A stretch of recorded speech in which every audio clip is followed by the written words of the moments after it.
안녕하세요. 주식의 정석입니다. 괜찮으시면 구독과 좋아요 부탁드립니다. 이번 한 주도 고생 많으셨습니다. 국내 주식시장은 외부적 변수에 매우 민감하고 약한 시장으로 호재와 악재에 상관없이 종목의 상승과 하락은 어차피 세력들의 마음이겠지만 적어도 어떤 흐름과 상황이 있었는지를 살펴보면서 투자 타이밍에 대한 감각을 반드시 알아두어 나와 소중한 가족에게 써야 하는 자금을 두 번 다시 허망하게 잃지 않도록 해야 하겠습니다. 이번 주 우리 증시는 국내외적인 지정학적 리스크들 속에 잠시 질긴 산타랠리를 뒤로하고 두 달여 만에 폭락하는 힘든 장세를 보인 한 주였는데요. 자, 그럼 어떤 이슈들로 이런 일들이 생겼는지 짚어보도록 하겠습니다. 이번 주의 시작인 15일 월요일, 지난주 미증시는 12월 생산자물가지수 둔화에도 주요 금융주들의 엇갈린 실적과 홍해, 운송 차질과 함께 실적 시즌 본격화 속에 미국 증시가 혼조세를 보인 가운데 우리 증시의 코스피는 장난의 등락을 반복하다 기관의 순매수 속에 마감 직전 0.04% 상승 전환하면서 2525.99로 장장 9거래일 연속 하락을 간신히 막아내며 장을 마쳤고, 코스닥은 기관의 대거 매물이 쏟아지면서 하락폭을 키운 가운데 시가총액 비중이 높은 2차전 지주와 엔터주의 급락으로 하락을 주도하며 859.71로 이번 주에 첫 거래를 마감했습니다.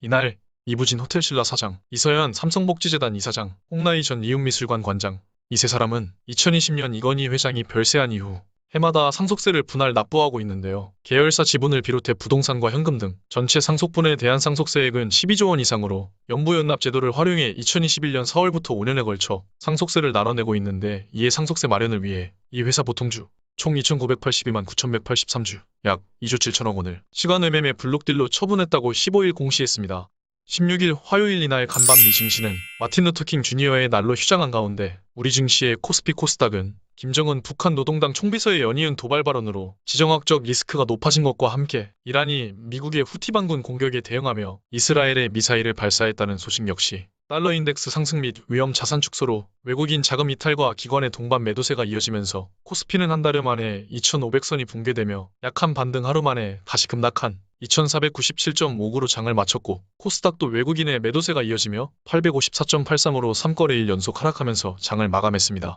지난해 글로벌 해운업계의 수요 감소로 인해 여러 업체들이 파산을 이어가던 시장 상황이 이스라엘과 전쟁 중인 팔레스타인 무장정파 하마스를 지지한다는 이유를 들어 예멘 후티 반군의 홍해항의 민간 선박에 대한 공격으로 해운업체들이 항로를 우회하고 있는 가운데 해상운 힘이 급등하면서 해운업의 침체가 끝날 수도 있다는 전망이 나오기도 했습니다. 17일 수요일 간밤 미증시는 골드만삭스와 모어건 스탠리 등 주요 기업 실적이 혼조 양상을 보인 데다 미국 연방준비제도의 매파 인사가 조기 금리 인하 기조를 부정하고 세계 각지에서 지정학적 위기가 고조되면서 달러가 강세를 보이며 미국 증시가 하락으로 마감된 가운데 우리 증시는 호재보다는 악재에 더 민감한 반응을 보이며 격악재 속의 외국인의 대규모 매도세로 큰 폭으로 하락하면서 코스피는 12월 산타랠리 상승분 모두를 반납하면서 11월 중반 수준으로 내려앉으며 두 달 만에 최저치를 기록한 2435.90으로 장을 어렵게 마쳤고, 코스닥도 4일 연속 하락한 833.05로 힘들게 장을 마감했습니다. 이날 우리 증시는 미국 연방준비제도가 기준금리를 인하할 것이라는 과도한 기대가 희석되면서 미국 국채금리가 다시 상승하며 강달러가 돌아오고 있다는 소식과 함께 중국의 경기 침체와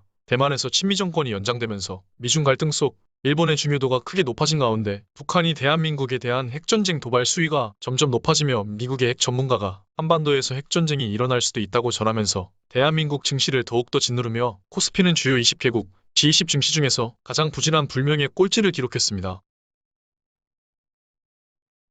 18일 목요일 이날 간밤 미 증시는 금리 인하를 서두르지 않겠다는 미국 연방준비제도 매파적 인사의 발언 영향이 이어진 가운데 12월 소매 판매 규모가 시장 예상치를 뛰어넘는 것으로 나타나며 투자자들의 금리 인하 기대를 위축시키면서 미국 증시가 하락으로 마감된 가운데 우리 증시의 코스피 코스닥은 전일 하락을 뒤로하고 상승 출발했으나 여전한 악재 속에 중국 증시가 패닉셀이 나오며 큰 폭으로 급락하자 우리 증시는 하락 전환하기도 했으나 장중 발표된 대만 TSMC의 실적이 양호한 수준으로 나타나면서 반도체주의 투자 심리가 개선되며 지수 상승을 견인하며 코스피 코스닥 지수는 각각 2440.04와 840.33으로 소폭 반등하면서 장을 마감했습니다. 한 주의 마지막 거래일인 19일 금요일 오늘 간밤 미 증시는 TSMC가 시장의 예상을 상회하는 실적을 발표하며 반도체주가 일제히 급등한 영향으로 미국 증시가 일제히 상승 마감한 가운데 우리 증시의 코스피는 최근 5거래일 연속 순매도세를 보였던 외국인이 순매수로 돌아서며 지수 상승을 이끌며 2472.74로 장을 마쳤고, 코스닥은 외국인과 기관의 매수세에도 2차전지 종목들이 크게 하락하면서 장 초반에 상승분을 반납하며 842.67로 이번 주의 마지막 거래를 마감했습니다.